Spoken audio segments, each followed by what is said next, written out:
Selamat datang di obrolan ruang tengah. Saya ingin berbagi bagaimana caranya sebuah proses one page concept terlaksana dengan 3 orang rekan untuk mengobrol dan mereka menjadi resource person atau orang-orang yang biasa ada di dalam rapat dan atau diskusi lah ya, kalau dibilang rapat berat sekali. Nah, dari diskusi kita akan mencoba menggali bagaimana sih apa sih yang sedang dibincangkan atau sedang dipermasalahkan mengenai bekerja. Bagaimana bekerja yang 8 sampai jam 5 dan atau orang yang freelance atau ada opsi-opsi pekerjaan yang lain. Dan bagaimana pemikiran dan diskusi mereka bisa dipetakan oleh seorang fasilitator. Selamat menikmati prosesnya.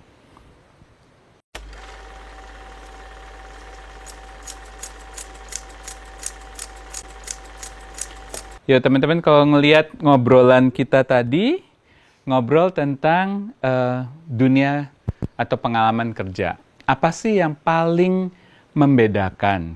Kamu kan punya pengalaman 8 to 5 gitu ya, jam 8 sampai jam 5-nya. Kamu freelance, kamu pernah mengalami pola bekerja yang 8 to 5, tapi sekarang juga freelance, bahkan sekarang sudah mulai reside.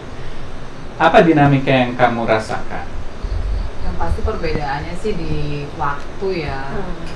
Kayak kita nggak bisa memilih untuk kerja di jam tertentu, sedangkan kalau misalnya ada sesuatu yang urgent juga yang harus dikorbankan, yang harus diusahakan, effortnya lebih besar gitu ketimbang orang yang kerjanya freelance. Itu sih yang paling terasa banget.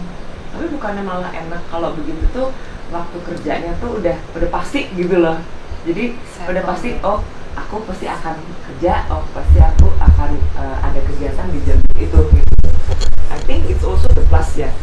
Yeah, it's also the plus, but at some point atau some moment yang kita lagi urgent banget harus di jam itu jadi agak susah untuk minta ganti waktunya gitu, karena udah terjadwal nih ya, kerjanya dari jam segini sampai jam segini.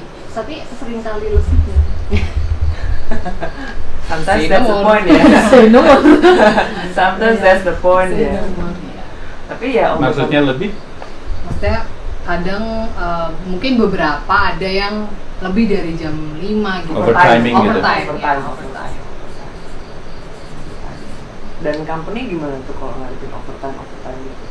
Kayak mungkin beberapa company beda-beda, tapi ada yang memang kalau overtime memang akan dikasih compensate ya. Compensate. Ya selama ini kamu alami gimana kalau overtime gitu? Kalau overtime itu karena pilihan, jadi jatuhnya kayak kita memang udah dikasih waktu jam 8 sampai 8 jam lah ya per hari gitu. Kalau misalnya udah lebih, berarti it's your responsible untuk ya kamu mau kerjain sekarang atau enggak gitu. Karena kalau dari kantorku sih nggak ada compensate regarding overtime ya, jadi memang waktu kerjanya cuma segitu. Kalau kamu nggak bisa accomplish di waktu itu ya it's your responsibility gitu, itu ada tanggung jawab kamu gitu, mau kamu lanjut kerja atau enggak ya, berarti itu your time management gitu lah istilahnya ya. Tapi kalau misalkan nggak tahu sih, kayak aku kan nggak pernah kerja kantoran, tapi yang sering aku lihat itu kayak kadang-kadang mereka nggak tahu waktu gitu. Kadang-kadang it's already over working time, kayak jam 9, jam 10 mereka tetap contacting you although it's not urgent stuff gitu. Kadang jadi kayak mereka nggak tahu batasan, kayak ini adalah udah waktunya istirahat, ini not working hour anymore. Especially kalau urgent banget ya oke lah, tapi kan seringkali enggak sih ya gitu loh. Iya juga sih. Mungkin karena aku pernah ngalamin kerja kantoran juga kerja freelance, dua-duanya ada enak ada nggak enaknya sih. Ada enaknya ya itu kalau kerja kantoran ya semuanya on schedule, terschedule, cuman jadi kesannya kaku ya, nggak bebas menentukan waktu sendiri. Cuman gilirannya kita freelance, bulan ini gue ada pekerjaan aja ya. Salah satu kalau di freelance itu, kalau aku melihatnya ya, kalau dari yang pengalamanku, kalau freelance itu justru yang mungkin beberapa orang yang nggak nyadar itu adalah untuk freelancer yang di sekitarku ya, kayak there is no security in insurance. True. Nggak ada tentang, mereka kadang nggak tahu kayak ada asuransi gitu, lu tuh butuh Pentingnya asuransi, terus ya. atau nggak dana pensiun dan anything like that, yang which is itu mereka beberapa lebih kayak simpen tuh cuma ada tabungan, ya uang basah aja udah gitu, gitu kayak nggak nyiapin kayak untuk insurance, uang pensiun, even kayak dana darurat atau apa-apa gitu. Sama itu yang kembali ke security kita. Tapi security yang paling lebih dekat lagi adalah sometimes kita kan nggak bisa tahu dalam sebulan kita akan dapat pekerjaan berapa banyak and how much money we will get within a month and 1 month we can get like 100 million and the next month we can get like only 1 million. Itu You sangat never know. Range tuh itu bener-bener benar-benar banget fluktuatif. ya. Jadi Fluktuatif kayak banget. untuk orang-orang yang apalagi kalau misalkan yang kerja kantoran, balik ke freelance itu salah satu masalah utama adalah ngalamin pertama fluktuatif penghasilan. Belum tentu kayak 3 bulan, 6 bulan pertama tuh lu dapat kerjaan gitu. Belum lagi lu udah biasa sibuk, tiba-tiba nggak sibuk. Wah, itu beberapa sih yang aku lihat temenku ada yang stres banget untuk masalah tiba-tiba dari sibuk banget menjadi tidak sibuk ya. Atau sibuknya ini nggak rata. Nggak rata, dia nggak rata. Tiba-tiba lu bisa 1 minggu, sisanya kosong. Dan itu 2 bulan ya. Tidak Saya Allah, saya butuh makan. Tapi emang kayak kalau dari curhatan teman-temanku yang freelance, emang yang insurance tadi tuh paling kayak kerasa banget sih ya. Karena mereka tuh mungkin banyak yang nggak sadar bahwa mereka sebenarnya butuh insurance, tapi mereka nggak tahu insurance yang bagus kayak gimana. Terus how to ask advice juga regarding insurance. Sementara kalau kita di corporate gitu kan pasti dari corporate-nya udah di manage. Kita jadi ya udah tinggal potong gaji gitu, atau memang udah ada allowance dari corporate gitu ke situ. Berarti kalau di corporate in a way kita sebenarnya lebih enak ya karena ada yang udah ngurusin. Iya, kayak dengan kalau freelance we have to deal with everything. We have to deal with the client, we have to deal with the contract, we have to deal with the pembayaran yang kadang telat. Pembayaran telat ya. Duh, mana nih info turun nih. Pak, minta nasi. Iya sih. Tapi alasanku, kalau aku dulu alasan terkuat ya, ini mungkin ego waktu masih muda kali ya. I really cannot work within kayak 9 to 5 sama kayaknya I cannot work under person. Kalau misalkan bosnya enak, aku mungkin akan itu ngampar. ngaruh banget Tapi ya. kalau aku bosnya udah gak enak, aku udah It is another factor lagi ya gitu. Apa yang, let me interject nih, apa yang membuat kamu merasa that's why I want to be a freelancer? Tadi sempat terucap gitu kan, tapi aku pengen dengar lebih tajam. Nggak mau orang jadi bosku atau apa sih yang buat kamu sendiri? Why are you freelance? berat.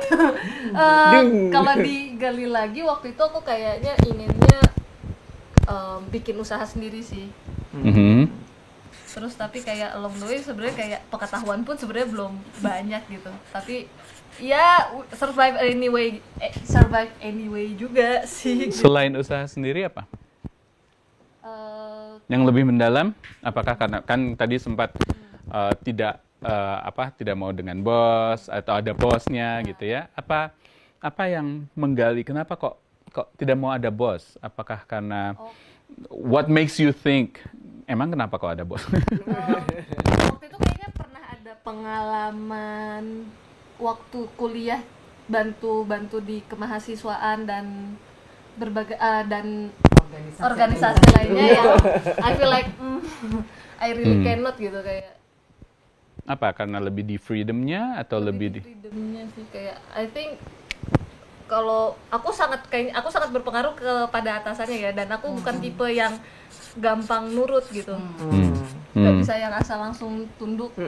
Coba kayak ya udahlah gitu.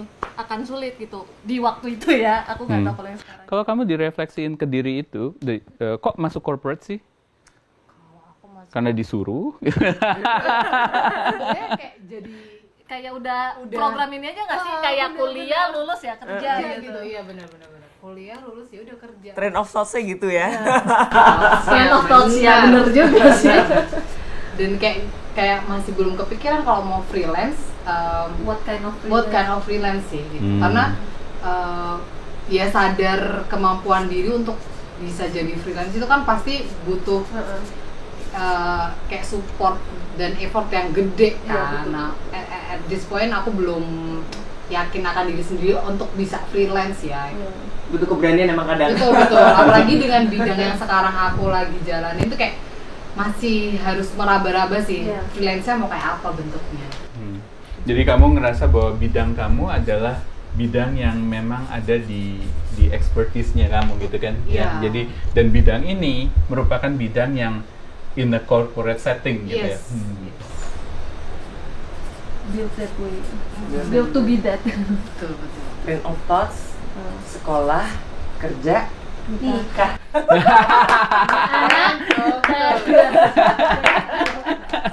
Oke, nah kalau kita ngeliatin proses dua ini ya, satunya waktu, satunya kompensasi dalam konteks insurance, dan di sini juga ngomongin tentang insurance. Apa yang kemudian kalian lihat menariknya dari dua proses ini sih sebetulnya? Dari dua model ya, kalau kita ngelihat model ini kan model ya, model yang masing-masing. Jadi yang satu ngomongin corporate gitu, yang satu, dan ini adalah kalau kita lihat adalah alasan kenapa ya, yang bagian tulisan miring ini adalah alasan kenapa. Ini juga usaha sendiri, terus maunya freedom adalah alasan kenapa. Oke? Nah, apa yang kalian bisa simpulkan sih dari proses ini? Which one is better? Atau Anda bilang, I don't know, everyone is everyone misalnya. Apalah? Apa yang menurut teman-teman menjadi sebuah rangka simpul dari pemikiran ini?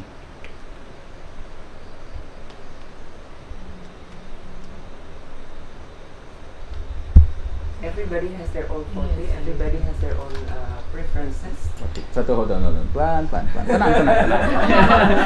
Cepet banget ya. Belum nyampe ke sini. Sibuk kok. Beda level. Beda.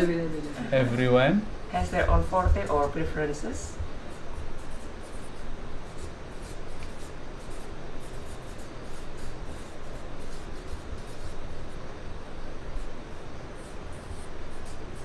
Oke, apa lagi?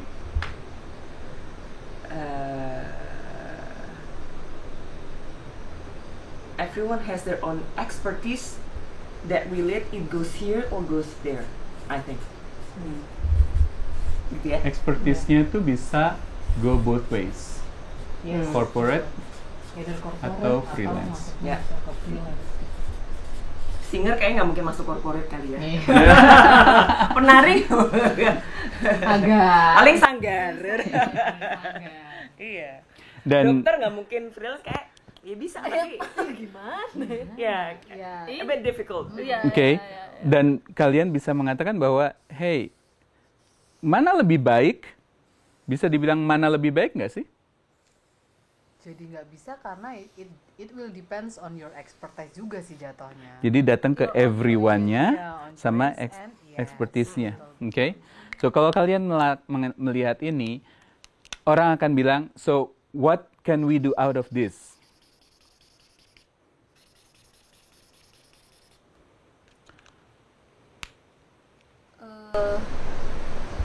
Kayak apa ya, bukan learning curve, kayak mempelajari kayak pro and con-nya, making pro and con. If you gonna take the corporate, what's the pro and the cons? If you're taking freelance, what is the ya hustle-nya apa aja sih gitu loh. Oke, sebelum sampai ke pros and cons, apa yang kita lihat pada keputusan ini? Pros and cons adalah a decision later on, ya, waktu kita sedang mengevaluasi, right? Tapi before you evaluate, who should you evaluate or what should you evaluate? Self. So you have to evaluate yourself dulu.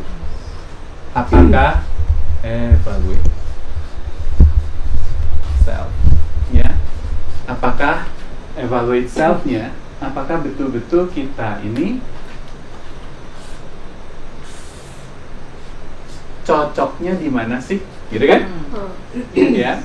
Sehingga dari self ini kita akan tahu apakah ini merupakan expertise yang membutuhkan dunia corporate atau dunia freelance. Betul? Yes. What else? Anything you want to add? Sebenarnya kayak kalau ditanya kan aku sebenarnya tidak ada hubungannya sama sekali dengan dunia fotografi dan videografi. Jadi sebenarnya kayak maybe kalau ditarik lagi ke belakang kayak somehow parents shouldn't really have to decide on what jurusan you gonna take gitu. I think we need like bigger support than kayak ya itu sih, itu yang aku alamin sih. Jadi kamu bisa cerita lebih lanjut maksud pernyataannya?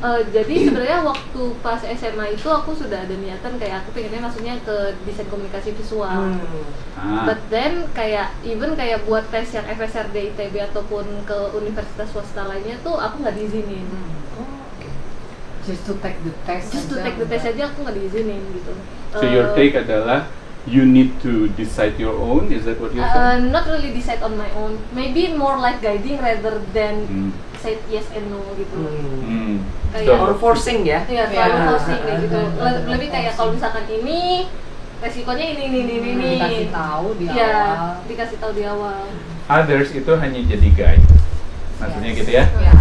Others sama dengan guide, bukan force. Bukan force ya.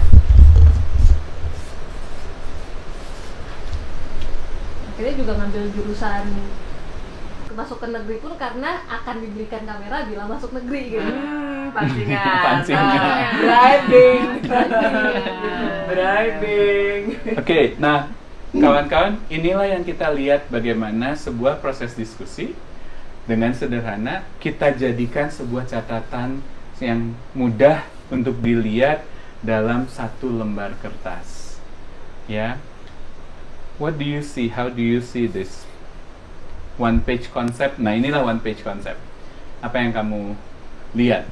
I can see the list kayak pro and con-nya clearer. Pro and cons-nya kelihatan. Terus jadi kayak bisa melihat lagi kayak ya ini kayak oh ini loh kayak gitu.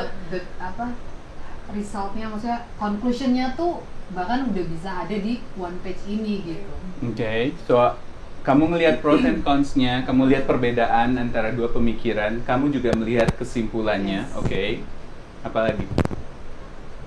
The fundamental roots of the nature of this and this gitu ternyata kembali lagi ke sini.